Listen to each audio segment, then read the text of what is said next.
Good afternoon. One thing I try to speak on quite a bit is just the danger of reckless language in a time like this. And I'm speaking specifically about conservatives, people in politics. I read something today. This was back in June. Florida lawmaker denounced for response to Kill Gay's remarks. State Representative Mike Hill. I think this guy is actually black. Excuse me. Anyway, he had an exchange with a constituent. He was at a Pensacola City Hall. So one man called the Bible's 1 Corinthians. He called for a man having an affair with another man to be put to death. And the dude, Hill said, it says that in the Old Testament too. And the dude said, can you introduce legislation? And Hill, he started laughing with the rest of the audience. And he said, I wonder how that would go over. And added, okay, enough of that stuff. And News Journal called attention to the remarks in editorial last week, posted an audio clip of it. Republicans and Democrats officials quickly denounced the reaction to the comments. Republican Party chairman said he was horrified for what he heard. Hate of any kind cannot be tolerated. He should be immediately apologized. And Mike Hill, I just lost my connection here. Mike Hill said something along the lines of, "You're taking my words out of context. That's not what I meant. It's kind of like Trump. I think someone told him about we start shooting at the immigrants, and he was like, only in the Panhandle will you hear jokes like that. We just had a couple of years ago, the Pulse shooting happened in Orlando, Florida, where a man shot up a gay club. We're living in a time where people are putting bombs in the mail. We had there was a period of time after that, I forgot what date. I need to make a journal of this, where they had a bunch of bomb threats going on, and they called them 18 bomb threats in Charlotte one day. This is a very dangerous time, and I think that anybody who is trying to play up to that kind of rhetoric, I think it's dangerous. But why are the Republicans talking about this? Why do they care? Why is it important now? Because of the midterms. Just like your boy Steve King coming out saying, what's wrong with white supremacy? You see, the goal of the enemy never really changed. Never really changed. And that's what that proves. That's my point I'm trying to make. This goal never really changed that much. So you can go out here and marry white women now. So you can join the service. So what? They're still telling you they don't like you. They're still telling you ain't shit. But my point is just, not only is that dangerous that he said it, but even after the fact, he's like, what's the big deal? This is a dangerous time, man. And one thing about the conservatives that gets me is that they really don't have any kind of thought about the fact that people could use that kind of language as an incitement to commit acts of violence. And I know that's not his problem. You can say it's not his problem to worry about, but I think that's dangerous. I think it's very dangerous to joke about stuff like that. I think you're putting people's lives at risk. And I think that, we're seeing mass shootings every week now. You can't. And this is a black man. I didn't even realize till I started recording that I'm actually looking at a black man that said that, and I didn't even realize that. So I had to had to catch myself. Like, wait a minute, that's a black guy. Yeah, I mean, that he said that he made those kind of comments. I just think that we have to use better thought. The things we and see. One thing about me also is it isn't just about supporting gays or any of that. It's that we've all got a set time to be on this earth. We've all got a set time where we have power. In Mike Hill's case, he has a political pulpit to stand on. Maybe he'll be reelected. Maybe he will not. But for the time he has, he should use it for the betterment of people. Not talking to people about sponsoring a bill to kill gay people, which won't pass anyway. So you're actually suggesting your state rep sponsor a bill that you know won't pass. Why would you do that? That's wasting money. That's like if I was gonna go to a job, and the job said you gotta have hazmat, 5 years of experience. And I go up there anyway. I wasted a car ride. I could have been asleep in my bed. I could have been eating. I could have done anything, not wasting my time getting dressed. You see what I'm saying? That's a waste of time and money.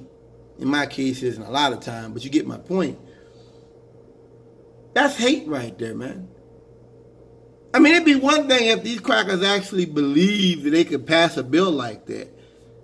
But to say something like that, it is just so disgusting and demeaning and hateful.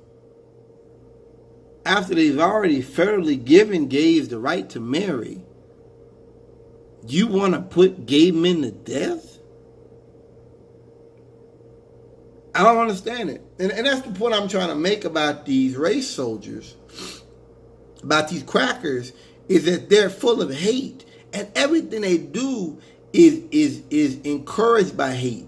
And it's bound by hate. And its energy it's a dark energy that fuels it. It's an energy of hate that fuels the things they say they do. And you see that with Cedar Post. You see that with Alex Jones to a lesser extent. Calling people niggers on Cedar Post. You know? You see that. It's just straight hate.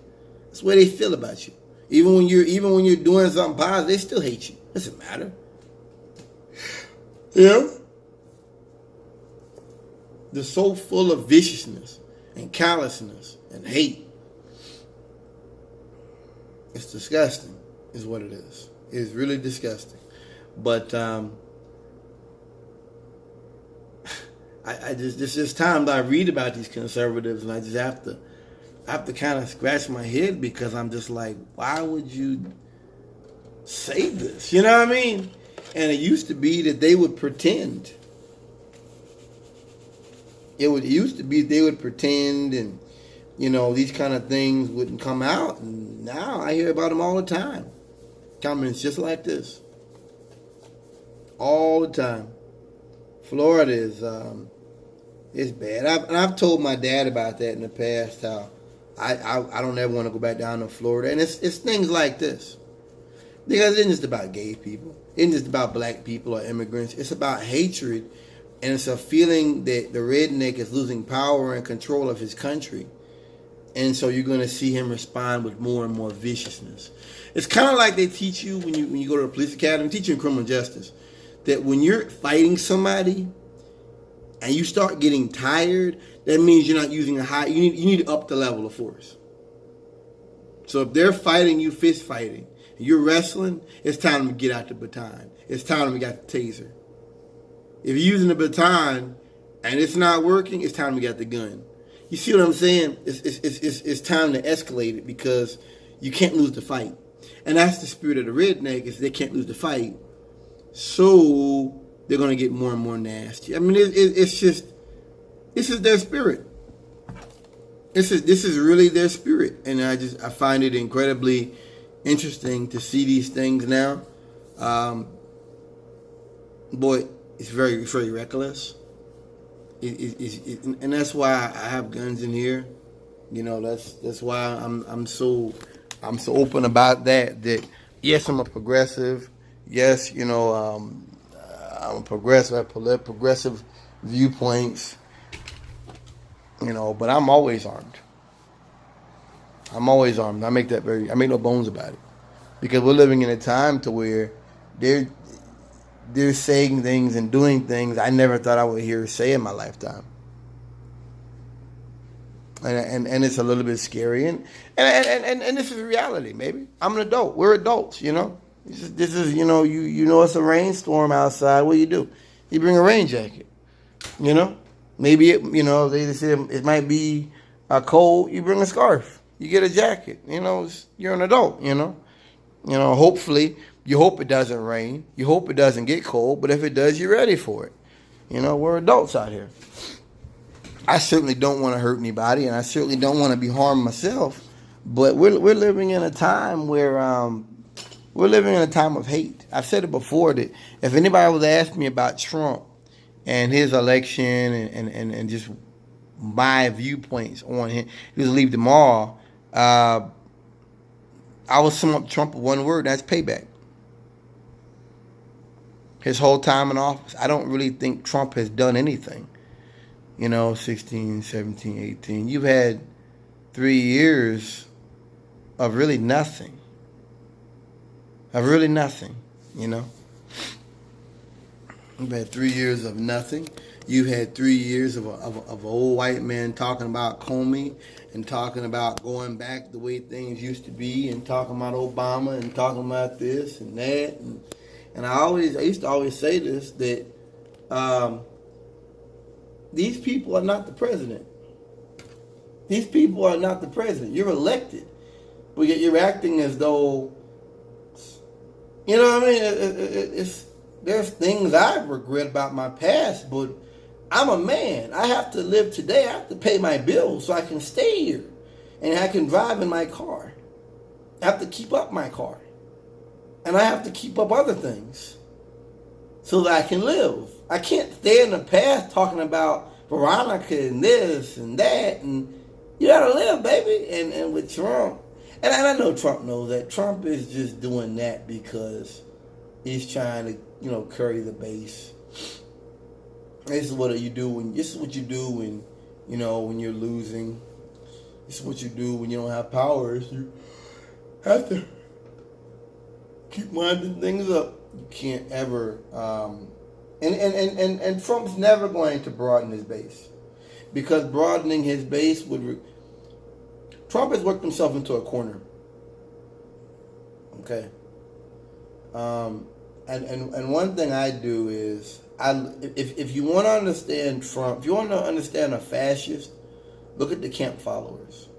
Look at the extent to which the camp followers are willing to go. That's my point to you. Candace Owens and Kanye West, those are camp followers. When Candace Owens came out talking about, Hitler wasn't that bad and he was just about nationalism. He was about nationalism. But he wanted to take over the world. And I think that even if you slow down and you look at her rhetoric and the way in which she intended it, that's still fucking bad, because he still killed 6 million people. And we needed to get involved with that to stop him. It was the fact that people didn't step up and stop him when he went into Poland, when he went into Austria, when he went into Czechoslovakia. It was the fact that he did not do that made it worse.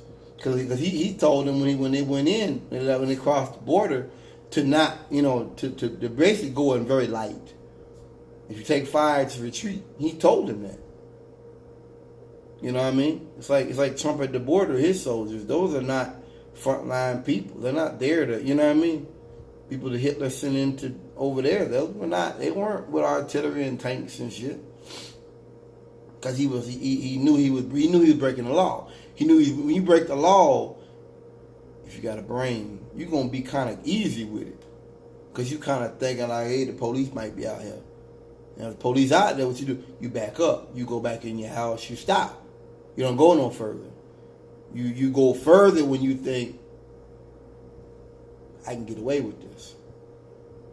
Ain't no cameras. Ain't no witnesses. Let's do this. I think even when you take Candace Owens' remark, even when you really think about it, it's still wrong.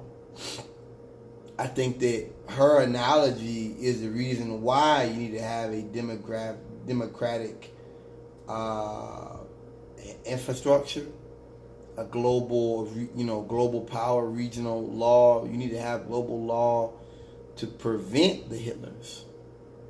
But I always try to go back to what's behind it. Because folks get too deep into Kanye. Folks get too deep into Candace Owens that, oh, she's so bad. No. It's like I told my friend Chauncey with his children. When they're real young, kids hear you cuss, they cuss. Because they want to be like you. That's normal, man. That's normal. Because kids learn from their parents what it is to be a man, what it is to be a woman. Proper roles. That's the most normal thing in the world. That's natural, man. Totally natural. But when you have your kids around bad influences, or you cuss, or you do things in front of them that are bad, then they're going to reflect that. But that isn't them. That's what you've allowed them to be influenced by. So if they cuss or say shut up or something, you get mad and hit them, well, what are you getting mad at? You allowed that. And that can be for good too. My mom had me read when I was real young. After a while, I wanted to read with her. She'd be on the phone. I want to read with her. And that's positive because I was an influence in my life. Reading books. I might have read the book 100 times before. It didn't matter. It was just the act of being there with her and showing her, look, mom, I can read. That's good. Candace Owens, in my mind, is like a child. And the Trump administration, not just Trump, I'm talking about his whole all-star team of white supremacists that he first came in with. Because it's so many people that have lost now that you realize when you have a business and you lose half of the people you start the business with, the culture changes. It has to. Trump done lost Mattis, Flynn, Sessions, what's that bitch he had that worked with the, I forgot, McCormick or whatever, McMasters. He's lost, I forgot the bitch's name, the black bitch he had, the communication secretary, her dumb ass, she got fired. A lot of people got fired and have left. And some of them going to jail. Cohen, Manafort. It's a lot of people that Trump has lost. And so she's trying to keep up with, maybe she wants to get in office. Maybe she wants to be up there, sitting on daddy's lap. I don't know. But she's trying to get in with him. And to me, she is a reflection of how extreme Trump's rhetoric has become. That's the point I want to make to y'all. Whether it be Candace Owens, whether it be bringing Kanye into the White House, the Oval Office, to buck dance for his butter biscuits. Whether it's Mike Hill talking about, laughing about some constituent suggesting supporting a bill or putting forward a bill to kill homosexuals. This is all reflective of the general shift that the Republican Party has made. I call it the Trump Party because to me they're not Republicans no more. The whole idea of less government and all that, Trump, that's why there aren't more libertarians that get this. That's why I don't understand, because Trump is not in any way, he's not a,